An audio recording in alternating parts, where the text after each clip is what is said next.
Gosh dang it, Webby, stir-fry in the bed again. You need to stop sleepwalking.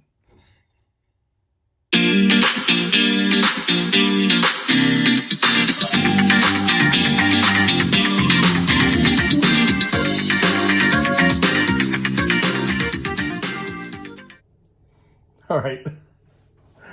Okay, so recently I had the opportunity to work with some AI video generation, and I got some interesting results. Now, most of the times, the videos did not come out the way I wanted them to.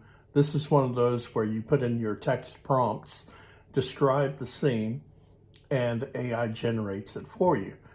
And wow, it's got a long ways to go before it gets it right, but the quality of the video is pretty good.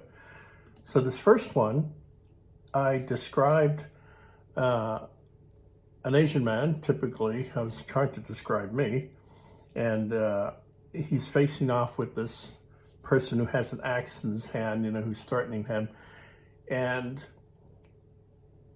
I was supposed to morph into a lion, okay? But instead, look at what happened. The aggressor has a lion's head. Pretty messed up, huh? The other one that I wanted to show you was pretty interesting because I said, draw a man standing in a field who looks up to the sky and leaps into the air and flies away like Superman. This is what I got.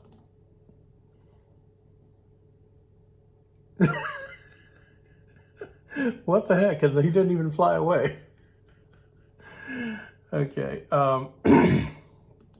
Now, there were some that were pretty close to being correct, and so I want to show you those as well. Let's see which one. Oh, I said to draw the USS Enterprise firing photon torpedoes at a Klingon battlecruiser and show the battlecruiser blow up or explode, right? So it was pretty close, except that you'll see the ships don't look right. And then also it fired what looked like maybe gunfire instead of photon torpedoes. Anyway, take a look and see what you think.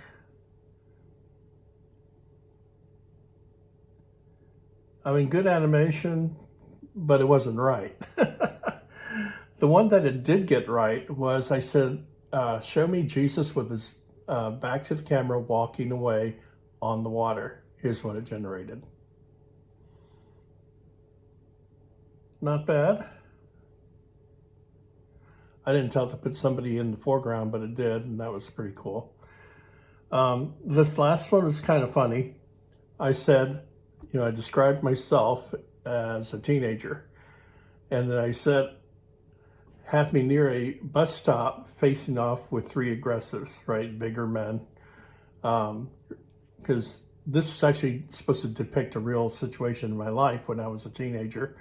I was in my karate gi, the uniform, and I actually had to rescue a couple of girls from a bus stop. And so this is supposed to depict that scene, but look what it generated. It makes me look like a little kid, and yeah. Not quite right, but it was still a cool little video. Anyway, check it out sometime. Go to some of these AI sites, see what you can generate, and maybe post them on here so I can see them, all right?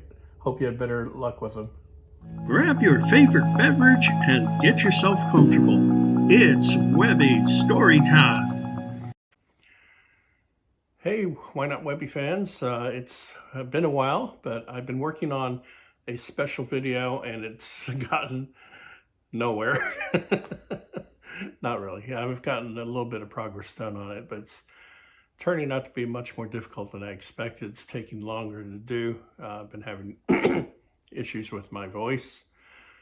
For those of you who don't know, I have this chronic nasal drainage post-nasal drip going on, so it tends to mess up my throat. And it's hard to get the voice out. So today is one of the better days.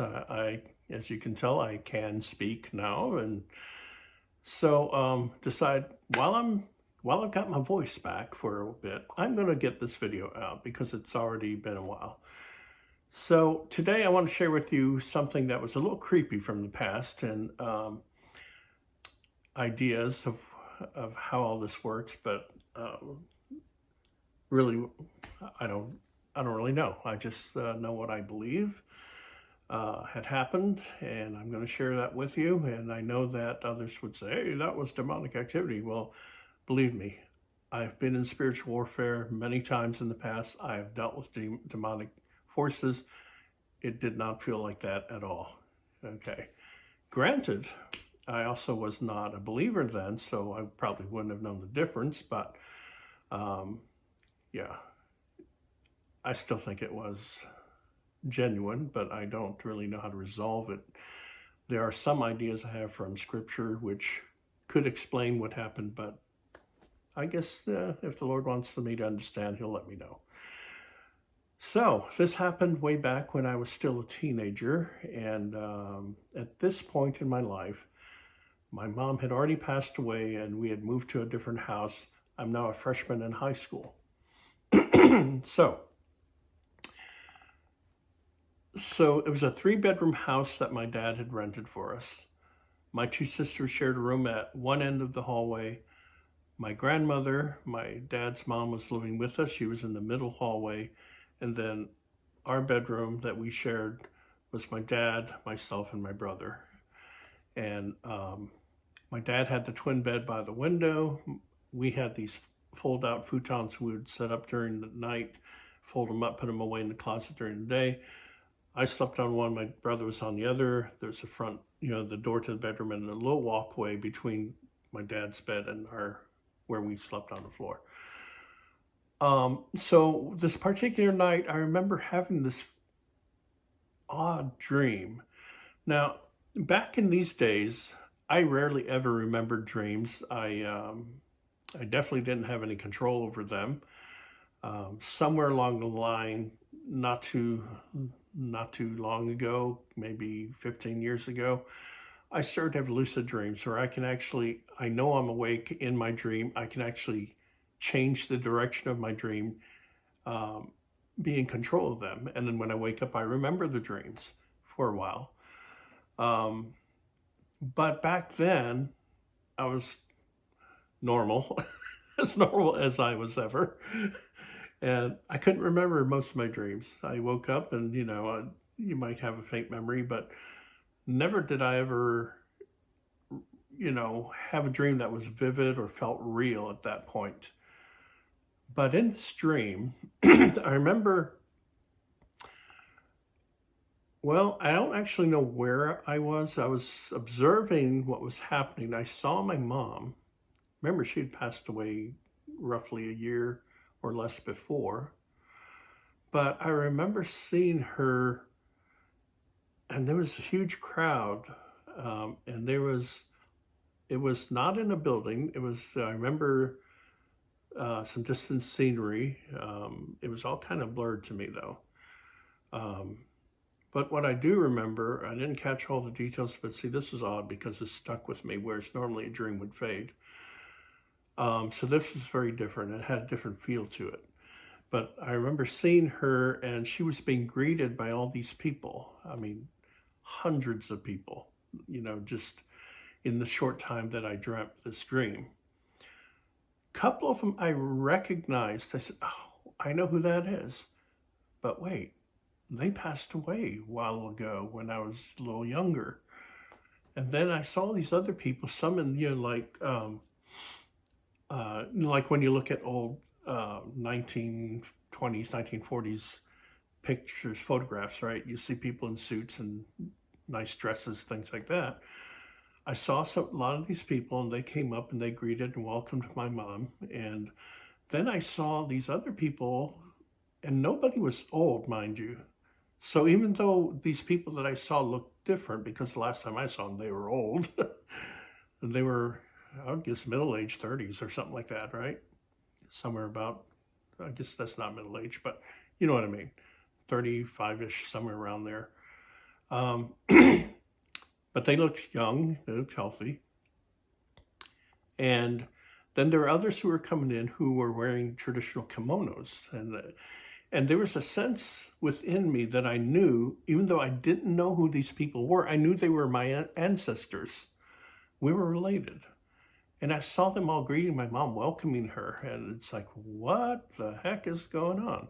And I remember I wanted my mom to come back and stay because,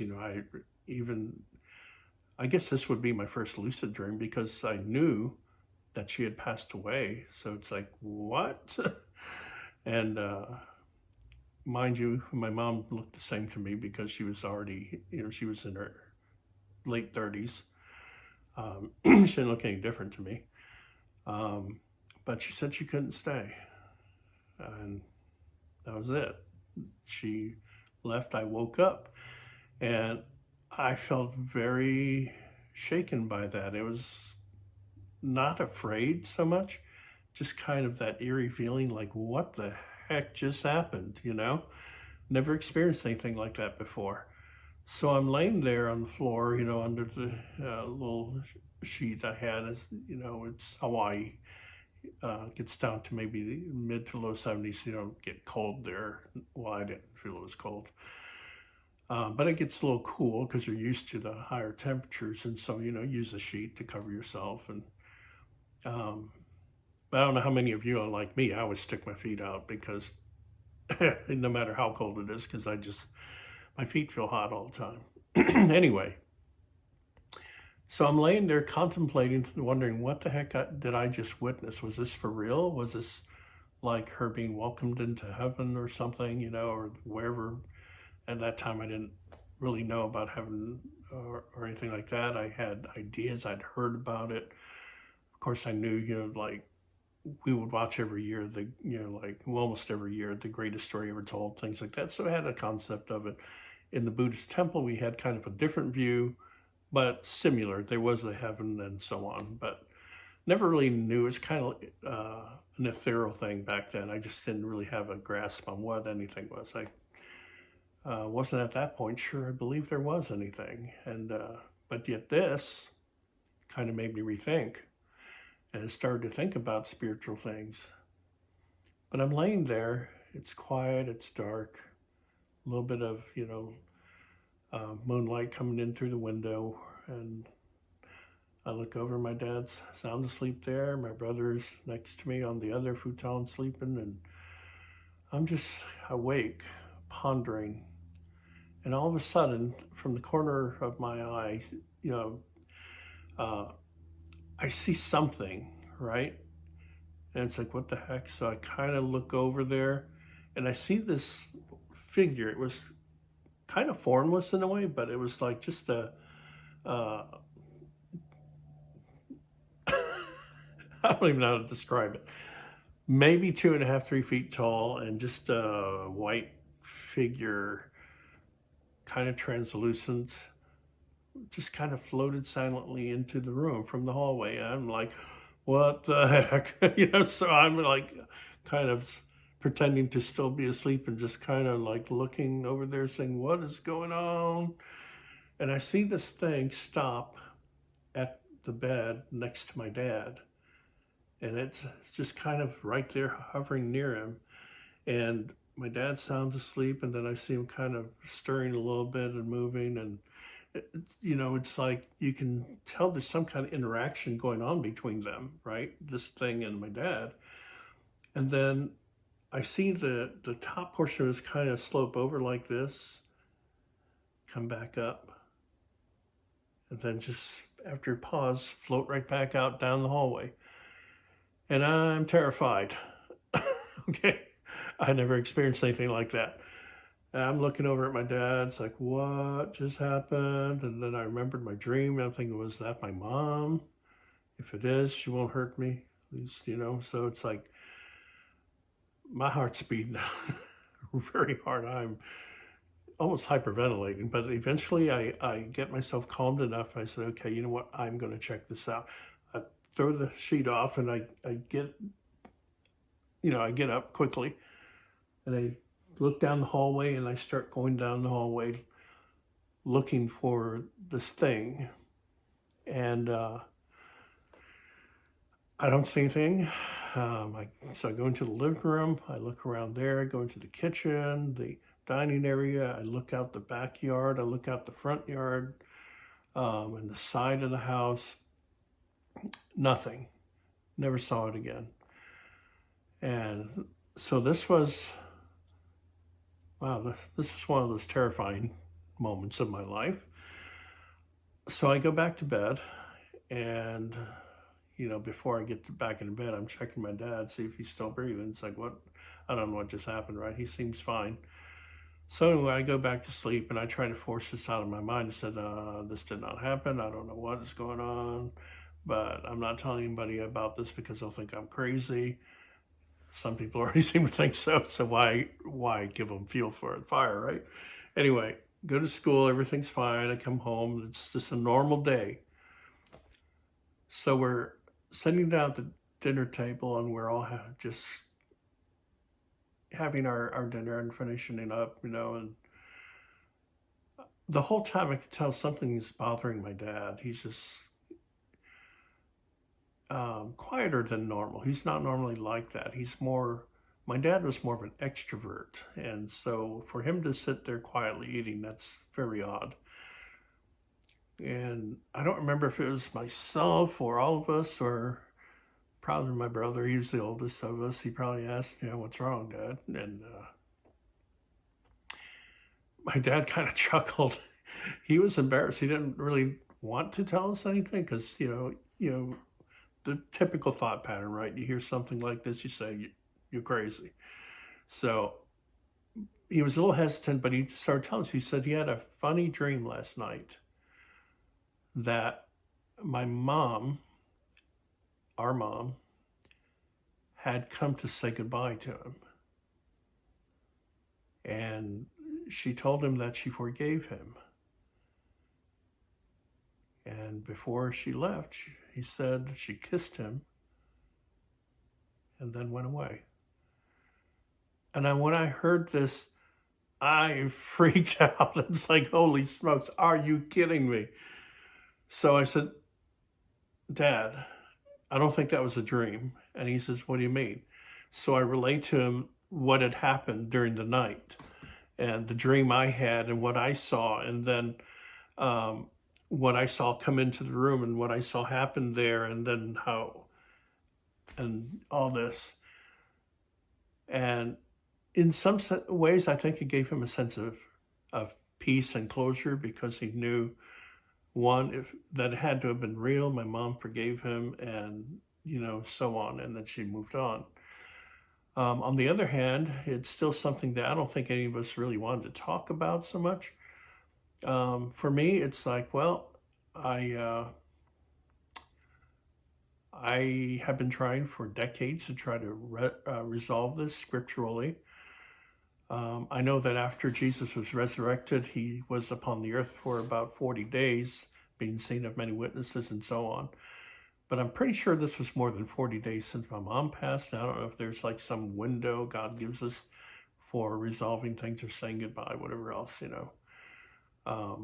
I always also heard from theologians that time doesn't exist in heaven. So, we might look at it as almost a year later or somewhere in between. How long is it in heaven? There's really no measure of time there. So I have no idea.